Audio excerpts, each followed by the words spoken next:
అసలు వార్తని ఎలా ఈళ్ళు డైవర్ట్ చేస్తారంటే ఎంత దారుణమో ఒకసారి చూడండి. ప్రభుత్వ పాఠశాలలో ప్రవేశాలు పెరిగాయని చెప్పి ఈ ఆంధ్రజ్యోతి పెట్టినటువంటి హెడ్డింగ్. మంత్రి లోకేష్ వెల్లడి అని. ప్రభుత్వ పాఠశాలలో ప్రవేశాలు పెరిగాయా? కడుపుకి అన్నం తింటున్నారా?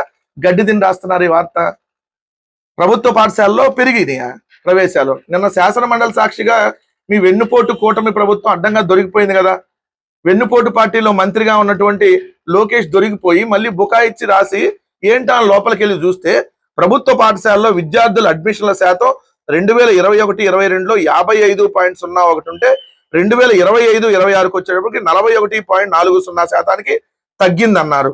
కానీ 2025-26 వచ్చేటప్పటికి ఏదైతే 41% ఉన్నదల్లా 26-27కి 42.34% పెరిగిందని. ఏది ఇక్కడ 55 నుంచి 41కి తగ్గి 41 నుంచి 42 పెరిగింది కాబట్టి, అంటే 1% పెరిగింది కాబట్టి పెరిగిందంట. మరి ఇక్కడ తగ్గిన 13% రాయరెందుకు? జగన్ గారు ఉన్నప్పటికీ ఇప్పటికీ 13% స్టూడెంట్స్ డ్రాప్ అవుట్ అయ్యారు అనేది ఎందుకు రాయట్లేదు ప్రభుత్వ పాఠశాలలో? అది కదా పెట్టాల్సినటువంటి హెడ్డింగ్. దానికి ఇంకో రీజన్ ఇక్కడ చూడండి. తగ్గుతున్న బడి పిల్లలు అని ఇక్కడ హెడ్డింగ్ పెట్టి ఈ వార్త ఆంధ్రజ్యోతి, ఈ వార్త కూడా ఆంధ్రజ్యోతి. పిల్లల్ని కంటలేదు కాబట్టి తగ్గుతున్నారంట. మరి ఉన్న పిల్లల్ని స్కూల్కి ఎందుకు పంపించట్లేదని అడగరే?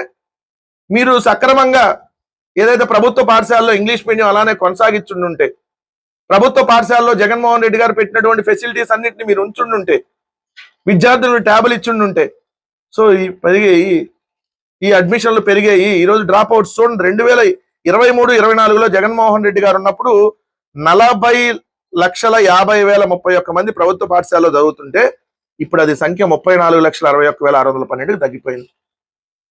వీళ్ళిచ్చిన లెక్క ప్రకారమే దాదాపుగా 6 లక్షల మంది తగ్గిపోయారు ప్రభుత్వ పాఠశాలలో చదివేవాళ్ళు.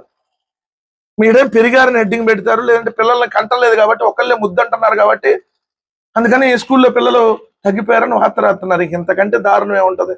విద్యా వ్యవస్థను 2 సంవత్సరాలుగా భ్రష్టు పట్టించినటువంటి ఈ వెన్నుపోటు పార్టీ ముఖ్యమంత్రి కొడుకు, వెన్నుపోటు మంత్రి అయినటువంటి నారా లోకేష్ విద్యార్థులు కూడా వెన్నుపోటు పొడిచి ఈరోజు సిగ్గు లేకుండా మళ్ళీ సమర్థించుకుంటూ పత్రికల్లో వార్తలు రాయించుకుంటున్నారంటే ఇక అసలు మిమ్మల్ని ఎంతగా దిగజారిపోయారో మీరు ఇక్కడ అర్థం అయిపోతా